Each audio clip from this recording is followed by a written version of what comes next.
Hello दोस्तों, आज फिर से मैं लेकर आया हूं 10,000 प्रश्नों के सीरीज का एक नया वीडियो का पार्ट 9। वीडियो को बिना स्किप किए देखिएगा, क्योंकि मैं बीच बीच में बताते रहता हूं कि बच्चों को कहां कहां किस तरह का कन्फ्यूजन होता है, क्योंकि मैं स्वयं बिहार सरकार में कार्यरत हूं और यह मेरा अनुभव है। आज के इस वीडियो में देखेंगे ऑनलाइनर प्रश्नों का संग्रह, जो Bihar police, railway, SSC, MTS, Bihar दरोगा और सभी वनडे परीक्षाओं के दृष्टि से काफ़ी महत्वपूर्ण है। वीडियो शुरू करने से पहले मैं आपको बताना चाहता हूं कि वीडियो की स्पीड आप अपने अनुसार से एडजस्ट कर लें। तो चलिए वीडियो की शुरुआत करते हैं। उसके पहले मैंने 2 मोटिवेशनल कोट्स को सिलेक्ट किया है, आप लोग उसको देखें। उसके बाद मैं आगे वीडियो की शुरुआत करूँगा। तो चलिए शुरुआत करते हैं। दिया है, संघर्ष करते हुए मत घबराना, क्योंकि संघर्ष के दौरान ही इंसान अकेला होता है। सफलता के बाद तो सारी दुनिया साथ होती है। संघर्ष करते हुए मत घबराना, क्योंकि संघर्ष के दौरान ही इंसान अकेला होता है। सफलता के बाद तो सारी दुनिया होती है। एक और मोटिवेशनल कोट्स है, उसको भी हम लोग देख लेते हैं। जिंदगी में सिर्फ वही व्यक्ति असफल रहता है जो सोचता है कि बहुत कुछ है पर करता कुछ नहीं। एक लास्ट और देखते हैं। संघर्ष जितना कठिन होगा, जीत उतनी शानदार होगी। तो अब इस तरह से हम लोग आगे वीडियो की शुरुआत करते हैं। पिछले पार्ट में हम लोग पार्ट 8 को देखे थे, उसमें भी इम्पोर्टेंट टॉपिक था और उससे भी आज का टॉपिक जो है इम्पोर्टेंट है। और ये जो आज का जो टॉपिक होगा वो लगभग बिहार के स्पेशली सारे एग्जाम में पूछे जाते हैं। ऐसे सेंट्रल लेवल में भी पूछे जाते हैं, अदर स्टेट पीसीएस वगैरह में भी पूछे जाते हैं, लेकिन ये बिहार के लिए स्पेशल होगा क्योंकि बिहार से संबंधित भी क्वेश्चन इसमें ऐड है। तो चलिए हम लोग शुरुआत करते हैं। आज का जो टॉपिक है ये बहुत इम्पोर्टेंट टॉपिक है और ये सभी एग्जाम में पूछे जाते हैं। ये स्पेशल बिहार के लिए नहीं है। एक नेक्स्ट टॉपिक जो होगा वो बिहार के स्पेशल होगा। तो चलिए हम लोग देखते हैं। टॉपिक नंबर है 78। यूरोपीय व्यापारिक कंपनियों का आगमन। यहाँ से एसएससी और रेलवे काफ़ी क्वेश्चन पूछता है। तो हम लोग देखते हैं। क्वेश्चन नंबर 1 है, भारत को सर्वप्रथम किस यूरोपीय देश ने उपनिवेश बनाया? भारत को सर्वप्रथम किस यूरोपीय देश ने उपनिवेश बनाया था? तो यह पुर्तगाल ने बनाया था। किसने बनाया था? पुर्तगाल ने। क्वेश्चन नंबर 2 है, प्रथम पुर्तगाली वायसराय कौन था जिसने भारत में पुर्तगाली साम्राज्य के निर्माण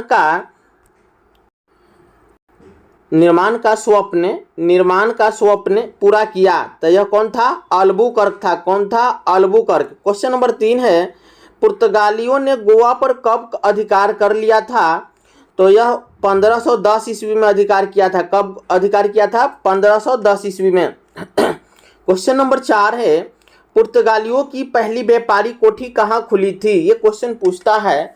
तो पुर्तगालियों की पहली व्यापारी कोठी जो थी वो कोचीन में खुली थी।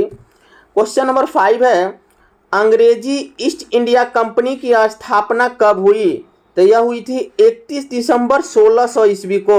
कब हुई थी? 31 दिसंबर 1600 ईस्वी को अंग्रेजी ईस्ट इंडिया कंपनी की स्थापना हुई थी। क्वेश्चन नंबर है 6 नंबर क्वेश्चन कि अंग्रेजों को पुर्तगालियों से भारत में क्या प्राप्त हुआ?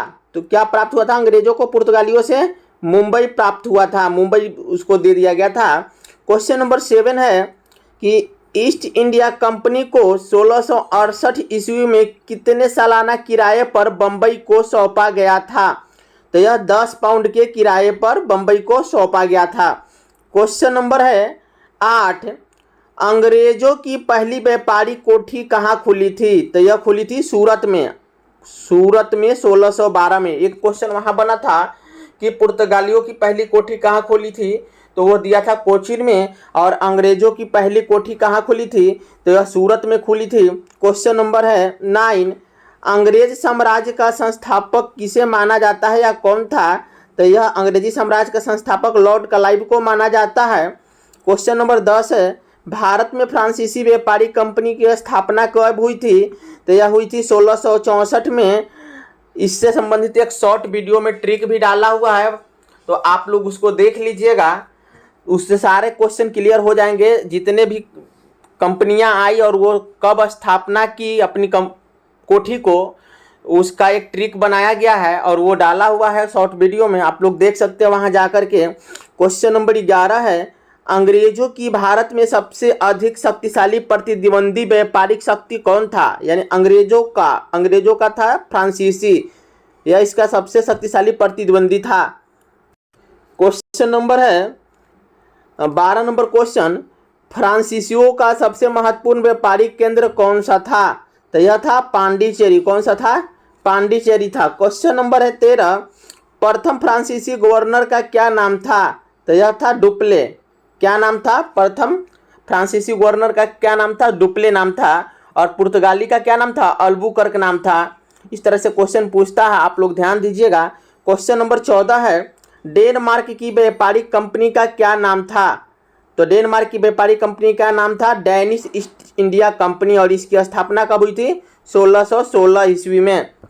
क्वेश्चन नंबर है 15, भारत में व्यापार करने के उद्देश्य से प्रथम डच कंपनी की स्थापना कब की गई? तो यह की गई थी 1602 ईस्वी में। क्वेश्चन नंबर है 16, भारत में फ्रांसीसी साम्राज्य की स्थापना का श्रेय किन्हें दिया जाता है? तो यह दिया जाता है डुप्ले को। किसको दिया जाता है? डुप्ले को दिया जाता है। नेक्स्ट क्वेश्चन है, नेक्स्ट जो हम लोग का टॉपिक होगा वह है बंगाल में कंपनी शासन की स्थापना। बंगाल में कंपनी शासन की स्थापना, और यह एसएससी और रेलवे का फेवरेट टॉपिक है। यहाँ से क्वेश्चन उठाता है रेलवे और एसएससी भी। तो चलिए हम लोग देखते हैं। क्वेश्चन नंबर 1 है, अंतिम मुगल बादशाहों के शासनकाल में किन प्रांतों के सूबेदार ने स्वतंत्र राज्य की स्थापना किए? तो यह हैदराबाद, बंगाल और अवध के सूबेदारों ने स्वतंत्र राज्य की स्थापना किए थे। क्वेश्चन नंबर 2 है, बंगाल, बिहार और उड़ीसा को मिलाकर बंगाल प्रांत की स्थापना कब की गई थी? तो यह की गई थी 1733 ईस्वी में। क्वेश्चन नंबर 3 है, अलीवर्दी खां को बंगाल का नवाब कब बना? अलीवर्दी खां बंगाल का नवाब कब बना था? तो यह 1740 ईस्वी में बना था। क्वेश्चन नंबर 4 है, क्वेश्चन नंबर 4 हम लोग, अलीवर्दी खां के मृत्यु के बाद बंगाल की गद्दी पर कौन बैठा था? वीवीआई क्वेश्चन है, तो सिराजुद्दौला बैठा था। क्वेश्चन नंबर 5 है, सिराजुद्दौला बंगाल का नवाब कब बना था? तो वह 1756 ईस्वी में बंगाल का नवाब बना था। नेक्स्ट क्वेश्चन है, क्वेश्चन नंबर 6 है, सिराजुद्दौला के बचपन का क्या नाम था? तो यह नाम था मिर्जा मुहम्मद। क्या नाम था? मिर्जा मुहम्मद नाम था। क्वेश्चन नंबर 7 है, सिराजुद्दौला के माता का क्या नाम था? तो सिराजुद्दौला के माता का नाम था आमीना बेगम। क्या नाम था? आमीना बेगम। क्वेश्चन नंबर 8 है, और ये काफ़ी बार क्वेश्चन पूछा जा चुका है कि बंगाल की राजधानी कहाँ थी? तो यह मुर्शिदाबाद थी। कहाँ थी? मुर्शिदाबाद। क्वेश्चन नंबर है 9, सिराजुद्दौला का सेनापति कौन था? तो यह था मीर जाफर। कौन था? मीर जाफर था। क्वेश्चन नंबर 10 है और वीवीआई क्वेश्चन है, पलासी का युद्ध कब हुआ था? तो ये हुआ था 1757 ईस्वी में। लेकिन अब इतना से काम नहीं चलेगा, अब आपको छोटा डेट भी याद रखना होगा। तो ये 23 जून 1757 ईस्वी को पलासी का युद्ध हुआ था। क्वेश्चन है, पलासी के युद्ध में किसकी हार हुई थी? क्वेश्चन नंबर 11 में है कि पलासी के युद्ध में किसकी हार हुई थी? तो क्वेश्चन नंबर 11 का आंसर है कि ये हुई थी सिराजुद्दौला की हार हुई थी। किसकी हार हुई थी? सिराजुद्दौला की। क्वेश्चन नंबर 12 है, सिराजुद्दौला की हत्या किसने कर दी? तो मीर जाफर के पुत्र मीरन ने की थी। किसने की थी? मीर जाफर के पुत्र जो था मीरन, वही किया था इसका हत्या। क्वेश्चन नंबर 13 है, पलासी के युद्ध के बाद अंग्रेजों ने बंगाल का नवाब किसे नियुक्त किया? तो यह किया था मीर जाफर को। किसको किया था? मीर जाफर को। क्वेश्चन नंबर 14 है, मीर जाफर को हटाकर मीर कासिम को बंगाल का नवाब कब बनाया गया? तो यह बनाया गया 1760 ईस्वी में। कब बनाया गया था? फिर से एक बार क्वेश्चन देखते हैं। मीर जाफर को हटाकर मीर कासिम को बंगाल का नवाब 1760 में बनाया गया था। क्वेश्चन नंबर 15 हम लोग देखते हैं। मीर कासिम और अंग्रेजों के बीच उदवानाला का युद्ध कब हुआ था? तो यह हुआ था 1763 ईस्वी को। मीर कासिम की इसमें क्या हुई थी? हार हो गई थी। क्वेश्चन नंबर है 16, मीर कासिम को हटाकर पुनः दोबारा बंगाल का नवाब अंग्रेजों ने किसे नियुक्त किया था? तो यह किया था मीर जाफर को। किसको किया था? मीर जाफर को किया था। क्वेश्चन नंबर 17 है कि बक्सर का युद्ध कब हुआ था? बक्सर का युद्ध कब हुआ था? तो यह हुआ था 1764 ईस्वी में। 1764 ईस्वी में बक्सर का युद्ध हुआ था। क्वेश्चन नंबर है 18 कि बक्सर के युद्ध में अंग्रेजों के विरुद्ध किन 3 शक्तियों ने भाग लिया था? एक बार फिर से हम देखते हैं कि बक्सर के युद्ध में अंग्रेजी शक्तियों के विरुद्ध में किन 3 शक्तियों ने भाग लिया था? तो ये थे मीर कासिम, अवध का नवाब शुजा-उद-दौला और दिल्ली का शासक शाह आलम द्वितीय। ये तीनों जो थे बक्सर के युद्ध में अंग्रेजों के खिलाफ में लड़े थे। क्वेश्चन नंबर है 19, किस युद्ध के कारण अंग्रेज बंगाल का वास्तविक शासक बन बैठा? तो यह बक्सर के युद्ध के कारण। क्वेश्चन नंबर है, नेक्स्ट टॉपिक हम लोग का दिया है भारत का मुक्ति संग्राम, और यहाँ से सबसे ज़्यादा क्वेश्चन पूछे जाते हैं क्योंकि यह मॉडर्न हिस्ट्री में एक टॉपिक आ जाता है और आज के समय में मॉडर्न हिस्ट्री से क्वेश्चन सबसे ज़्यादा उठाया जाता है। तो चलिए हम लोग देखते हैं। यह है भारत का मुक्ति संग्राम। तो क्वेश्चन नंबर 1 है कि दीनबंधु मित्र का नाटक नील दर्पण अंग्रेजों के किस अत्याचारों को चित्रित करता है? तो यह करता है नील की खेती करने वालों पर, जो नील की खेती करने वाले पर जो अत्याचार किया गया था उसका वर्णन नील दर्पण में लिखा गया है। नील दर्पण में है, जिसके राइटर है दीनबंधु मित्र। क्वेश्चन है 2, प्रखर राष्ट्रवादी अहरार आंदोलन किसने आरंभ किया था? तो ये किए थे मजहरुल हक ने। किसने किए थे? मजहरुल हक ने। ये सभी क्वेश्चन पूछा हुआ क्वेश्चन है, या तो बिहार दरोगा में पूछा हो, बिहार एसएससी में पूछा हो, या बिहार के जितने भी एग्जाम होते हैं अमीन का या और भी जो भी एग्जाम होते हैं उस सब में ये सब क्वेश्चन काफ़ी बार रिपीटेड है। आप लोग इसको ध्यान से देखिएगा। क्वेश्चन नंबर है 3, खिलाफत आंदोलन का नेतृत्व किसने किया था? तो ये किए थे अली बंधुओं ने। किसने किए थे? अली बंधुओं ने किए थे। क्वेश्चन नंबर 4 है, ब्रह्म समाज की प्रतिज्ञा पत्र किसने तैयार किया था? तो ये किए थे देवेंद्रनाथ टैगोर ने। किसने किए थे? देवेंद्रनाथ टैगोर ने ब्रह्म समाज का प्रतिज्ञा पत्र तैयार किए थे। क्वेश्चन नंबर 5 है, तरुण स्त्री सभा की स्थापना कहाँ की गई थी? तो यह की गई थी कलकत्ता में। कहाँ की गई थी? कलकत्ता में की गई थी। क्वेश्चन नंबर 6 है, बहिष्कृत हितकर्णी सभा के संस्थापक कौन थे? और ये काफ़ी बार एग्जाम में पूछा गया है, आप नोट डाउन कर लीजिए इसको। ये हैं भीमराव रामजी अंबेडकर, यानी BR अंबेडकर जो थे ये स्थापना किए थे बहिष्कृत हितकर्णी सभा का। यहाँ पर उनका पूरा नाम भी देखने को मिला, जो हम लोग को जहाँ हर जगह नहीं मिलता है। BR अंबेडकर के नाम से हम लोग जानते हैं, लेकिन इनका पूरा नाम था भीमराव रामजी अंबेडकर। क्वेश्चन नंबर 7 है, भारत भारतीयों के लिए यह नारा किसने दिया था? तो यह दिया था आर्य समाज ने दिया था कि भारत भारतीयों के लिए है। क्वेश्चन नंबर 8 है, अखिल भारतीय किसान सभा की स्थापना कहाँ पर की गई? तो यह की गई थी लखनऊ में की गई थी। कहाँ की गई थी? लखनऊ में। क्वेश्चन नंबर 9 है, स्वामी विवेकानंद ने विश्व धर्म सम्मेलन कब संबोधित किया? तो यह किए थे 1893 ईस्वी में। कहाँ किए थे? शिकागो में विश्व धर्म सम्मेलन का संबोधन किए थे। क्वेश्चन नंबर है 10 कि सन 1905 में बंगाल विभाजन की घोषणा का वास्तविक कारण क्या था? तो इसका कारण था बंगाल में राष्ट्रीय आंदोलन का विघटित करना। क्या था? बंगाल में राष्ट्रीय आंदोलन को विघटित करना। क्वेश्चन नंबर 11 है, स्वदेशी आंदोलन सबसे पहले कब प्रारंभ हुआ था? तो यह हुआ था बंगाल विभाजन के विरुद्ध प्रारंभ हुए आंदोलन के समय। कब हुआ था? बंगाल विभाजन के समय हुआ था। क्वेश्चन नंबर 12 है, चंपारण विद्रोह के फलस्वरूप सरकार को कौन कौन सी पद्धति समाप्त करनी पड़ी थी? तो यह तीन कठिया जो प्रथा थी उसको समाप्त करनी पड़ी थी 1917 में। ये इसको तीन कठिया जो नील की खेती के लिए जो मजबूर किया जाता था उसी से संबंधित है तीन कठिया, जो 1917 में हुआ था चंपारण में, मोतिहारी चंपारण। क्वेश्चन नंबर है 13 कि गांधी जी ने प्रथम नागरिक अवज्ञा आंदोलन किस घटना के पश्चात प्रारंभ किया था? तो यह रॉलेट एक्ट की घटना के पश्चात प्रारंभ किए थे। क्वेश्चन नंबर है, रॉलेट एक्ट का उद्देश्य क्या था? रॉलेट एक्ट का उद्देश्य क्या था?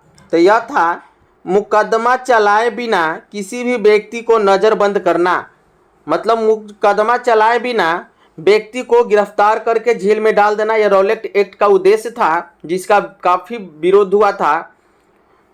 मतलब शक के आधार पर किसी को गिरफ्तार कर लेना ही ये रॉलेट एक्ट का उद्देश्य था।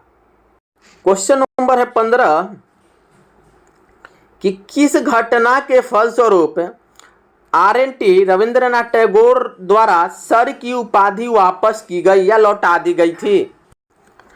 तो ये जालियांवाला बाग जो हत्याकांड था, इससे दुखित होकर के रविंद्रनाथ टैगोर ने सर की उपाधि लौटा दी थी। क्वेश्चन नंबर है 16 नंबर क्वेश्चन है कि मार्गरेट नोबल, जिसे सिस्टर निवेदिता के नाम से भी जाना जाता है, को और क्या क्या कहा गया?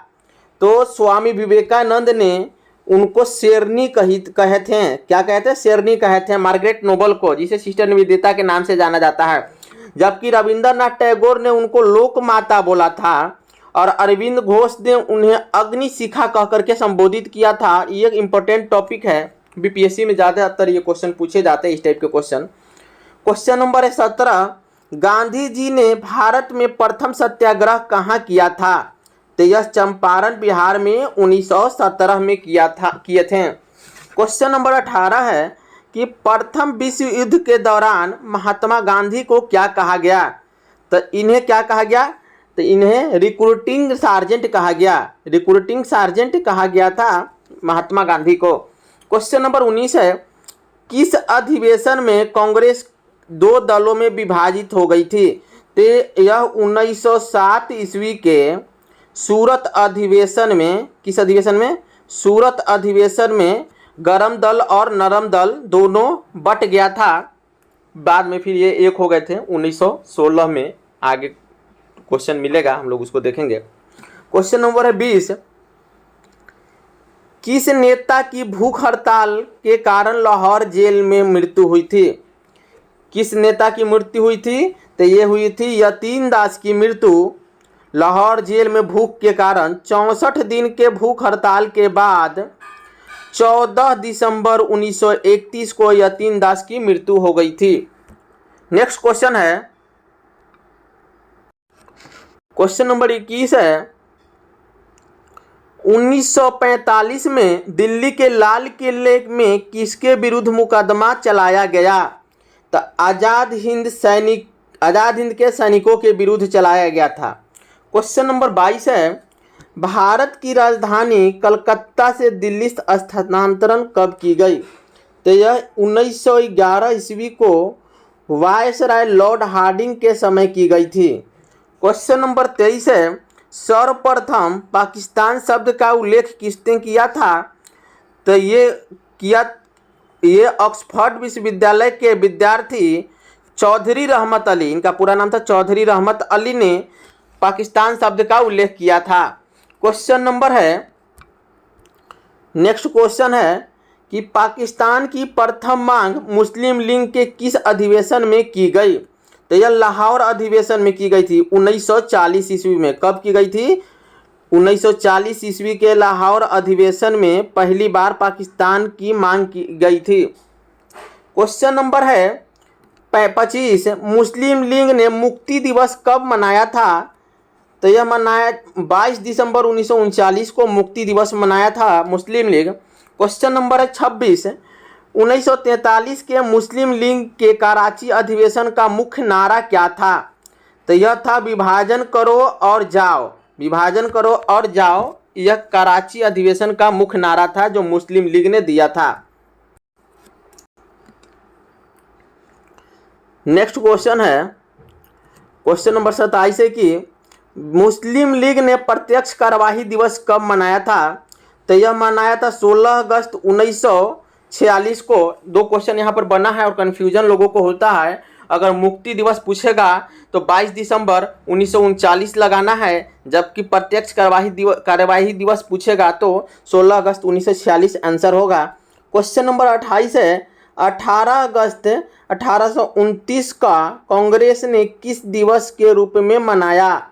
तो यह राजनीतिक पीड़ितों का दिवस के रूप में मनाया था। क्वेश्चन नंबर है 29, भारत की यात्रा पर आने वाले पहले ब्रिटिश सम्राट कौन थे? तो ये थे जॉर्ज पंचम। कौन थे? जॉर्ज पंचम। क्वेश्चन नंबर 30 है किस घटना से क्षुब्ध होकर रविंद्रनाथ टैगोर ने नाइटहुड की उपाधि भी लौटाई थी? तो ये भी लौटाई थे वो जालियांवाला बाग हत्याकांड से क्षुब्ध होकर के ही सर की भी उपाधि लौटाए थे और नाइटहुड की भी उपाधि लौटाए थे। क्वेश्चन नंबर है 31, 1915 ईस्वी के गांधी को ब्रिटिश सरकार ने किस उपाधि से सम्मानित किया था? तो यह किया था कैसर-ए-हिंद की उपाधि से। किस उपाधि से? कैसर-ए-हिंद। क्वेश्चन नंबर 32 है 1857 ईस्वी के विद्रोह का तात्कालिक कारण क्या था? तो वह था चर्बी भरे कारतूसों की घटना जो थी, ये मुख्य कारण था 1857 के विद्रोह का। क्वेश्चन नंबर 33 है 1857 ईस्वी के विद्रोह का सबसे महत्वपूर्ण परिणाम क्या था? तो यह ईस्ट इंडिया कंपनी का शासन समाप्त हुआ था, यह इसका सबसे महत्वपूर्ण परिणाम था। क्वेश्चन नंबर 34 है 1857 का विद्रोह कहाँ से शुरू हुआ? तो यह मेरठ से शुरू हुआ था। कहाँ से? मेरठ से। क्वेश्चन नंबर 35 है दिल्ली षड्यंत्र केस में किसके द्वारा मुखबरी की गई थी? तो यह दीनानाथ के द्वारा की गई थी। किसके द्वारा? दीनानाथ के द्वारा की गई थी और ये सरकारी गवाह बन गए थे। क्वेश्चन नंबर है 36, अलीपुर केस में सरकारी गवाह कौन बन गया था? तो अलीपुर केस में बने थे नरेंद्र गोसाई। कौन बने थे? नरेंद्र गोसाई बने थे। क्वेश्चन नंबर 37 है कामागाटा मारू को किसने किराए पर लिया था? तो यह बाबा गुरुदत्त सिंह ने किराया पर लिया था। यह एक जहाज था जिसे बाबा गुरुदत्त सिंह ने किराए पर लिए थे। क्वेश्चन नंबर है 38, हम लोग देखते हैं मंगल पांडे ने अंग्रेज सैन्य अधिकारी की हत्या किस दिन की थी? तो ये किए थे 29 मार्च 1857 ईस्वी को अंग्रेज सैन्य अधिकारी की हत्या की थी मंगल पांडे ने। क्वेश्चन नंबर है 39, काकोरी कांड कब हुआ? तो यह हुआ था 1925 ईस्वी में। कब हुआ था? 1925 में। क्वेश्चन नंबर 40 है कि काकोरी कांड में किसे मृत्यु दंड दिया गया? किसे दिया गया था? तो ये 3 व्यक्ति थे, राम प्रसाद बिस्मिल, राजेंद्र लाहिड़ी और अशफाक उल्ला खान। ये तीनों व्यक्ति को मृत्यु दंड की सजा दी गई थी। क्वेश्चन नंबर 41 है लॉर्ड हार्डिंग पर बम फेंकने वाला क्रांतिकारी वीर कौन था? तो ये थे रास बिहारी बोस। कौन थे? रास बिहारी बोस। क्वेश्चन नंबर 42 है चंद्रशेखर आजाद का जन्म कहाँ हुआ था? तो चंद्रशेखर आजाद का जन्म कहाँ हुआ था? तो यह हुआ था माओरा गांव, झाबुआ जिला, मध्य प्रदेश में। कहाँ हुआ था? मध्य प्रदेश में हुआ था। क्वेश्चन नंबर है नेक्स्ट क्वेश्चन है कि 43 नंबर क्वेश्चन, इंग्लैंड के किस प्रधानमंत्री ने कम्युनल अवार्ड की घोषणा की? किस प्रधानमंत्री ने की थी? तो ये किए थे रैमजे मैकडोनाल्ड ने। रैमजे, यहाँ रैमसे दिया है, रैमजे मैकडोनाल्ड इनका नाम था। क्वेश्चन नंबर है 44 कि सुभाष चंद्र बोस ने ब्रिटेन व अमेरिका के विरुद्ध युद्ध की घोषणा किस दिन की थी? तो ये किए थे 23 अक्टूबर 1943 ईस्वी को। क्वेश्चन नंबर 45 है गांधी जी का दांडी मार्च किस आंदोलन से संबंधित था? तो यह था नमक सत्याग्रह आंदोलन से संबंधित था। क्वेश्चन नंबर है 46, भारत विभाजन के सिद्धांत को सर्वप्रथम किस नेता ने स्वीकार किया था? तो ये किए थे चक्रवर्ती राजगोपालाचारी। कौन किए थे? चक्रवर्ती राजगोपालाचारी किए थे। नेक्स्ट क्वेश्चन है, क्वेश्चन नंबर है 47, प्रेस पर से सभी प्रतिबंध किसके समय में समाप्त किए गए? तो यह किए गए थे चार्ल्स मेटकॉफ के समय में। किसके समय में? चार्ल्स मेटकॉफ के समय में समाप्त किए गए थे। नेक्स्ट क्वेश्चन है कि भारत का प्रथम पूर्ण स्वाधीनता दिवस कब मनाया गया था? तो यह मनाया गया था 26 जनवरी 1930 को। और यह क्वेश्चन बहुत पूछता है, तो आप लोग इसको ध्यान से देख लें। क्वेश्चन नंबर है 49, सबके लिए एक जाति, एक धर्म और एक ईश्वर का नारा किसने दिया था? तो ये दिए थे श्री नारायण गुरु ने। ये वीवीआई क्वेश्चन है। नेक्स्ट क्वेश्चन है 51, स्वर्ण हिंदुओं की फांसीवादी कांग्रेस कहकर कांग्रेस का चरित्र निरूपण किसने किया था? तो ये किए थे मोहम्मद अली जिन्ना ने। ये क्वेश्चन वीवीआई क्वेश्चन है। ये सारे क्वेश्चन इसमें अभी वीवीआई होंगे, आप लोग इसको ध्यान से देखेंगे। क्वेश्चन नंबर 52 है, मैं एक क्रांतिकारी के रूप में कार्य करता हूँ, यह कथन किसका है? यह कथन जो है किसका है? तो यह है जवाहरलाल नेहरू का। क्वेश्चन नंबर है 53, कांग्रेस के लोग पदों के भूखे हैं, यह कथन किसका है? तो यह बंकिम चंद्र चटर्जी ये बोले थे ये बात। क्वेश्चन नंबर 54 है, विमान दुर्घटना में सुभाष चंद्र बोस की मृत्यु कब हुई? तो यह 18 अगस्त 1945 को हुई थी, लेकिन यह अभी प्रमाणिक नहीं है। क्वेश्चन नंबर 55 है, पटना सचिवालय के सामने क्रांतिकारियों व सरकार के सशस्त्र बलों के संघर्ष की घटना कब हुई थी? तो यह हुई थी 11 अगस्त 1942 ईस्वी को। नेक्स्ट क्वेश्चन है, मोहनदास करमचंद गांधी को सर्वप्रथम महात्मा किसने कहा था? तो ये कहे थे रविंद्रनाथ टैगोर ने। क्वेश्चन नंबर 57 है, वल्लभ भाई पटेल को सरदार की उपाधि किसने दी थी? तो ये बारदोली की औरतों द्वारा एवं कहीं कहीं महात्मा गांधी जी द्वारा भी कहा जाता है, लेकिन मेन आंसर जो होगा यही, बारदोली की महिलाओं ने वल्लभ भाई पटेल को सरदार की उपाधि दी थी। क्वेश्चन नंबर है 58, महात्मा गांधी को सर्वप्रथम राष्ट्रपिता कहकर के किसने संबोधित किया था? तो ये किए थे सुभाष चंद्र बोस ने। किसने किए थे? सुभाष चंद्र बोस ने। सुभाष चंद्र बोस को सर्वप्रथम नेताजी किसने कहा था? तो ये कहा था एडोल्फ हिटलर ने। किसने कहा था? एडोल्फ हिटलर ने। क्वेश्चन नंबर 60 है, गोखले के आध्यात्मिक और राजनीतिक गुरु कौन थे? तो ये थे एमजी रानाडे। कौन थे? एमजी रानाडे। क्वेश्चन नंबर 61 है, महात्मा गांधी के राजनीतिक गुरु कौन थे? तो यह थे गोपाल कृष्ण गोखले। कौन थे? गोपाल कृष्ण गोखले इनके राजनीतिक गुरु थे। किसके? महात्मा गांधी के। गोपाल कृष्ण गोखले। क्वेश्चन नंबर 62 है, सुभाष चंद्र बोस के राजनीतिक गुरु कौन थे? तो ये थे देशबंधु चित्तरंजन दास। क्वेश्चन नंबर 63 है, प्रियदर्शिनी किसका उपनाम है? ये श्रीमती इंदिरा गांधी को प्रियदर्शिनी भी कहा जाता है।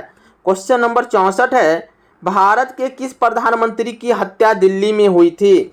तो यह श्रीमती इंदिरा गांधी की हत्या कहाँ हुई थी? दिल्ली में की गई थी। क्वेश्चन नंबर है 65, भारतीय विदेश नीति के निर्माता कौन थे? तो ये पंडित जवाहरलाल नेहरू थे। कौन थे? पंडित जवाहरलाल नेहरू। क्वेश्चन नंबर है 66, भारत का बिस्मार्क किसे कहा जाता है? भारत का बिस्मार्क किसे कहा जाता है? तो ये कहा जाता है किसको? सरदार वल्लभ भाई पटेल को भारत का बिस्मार्क कहा जाता है। इस तरह से आज का हम वीडियो को समाप्त करते हैं। इसका जो बाकी क्वेश्चन होंगे वो अगले वीडियो में हम लेकर के आएंगे, क्योंकि इसमें काफ़ी क्वेश्चन है और इम्पोर्टेंट क्वेश्चन है। तो तब तक के लिए आप लोग वीडियो को देखें और लाइक शेयर और सब्सक्राइब जरूर करें। धन्यवाद।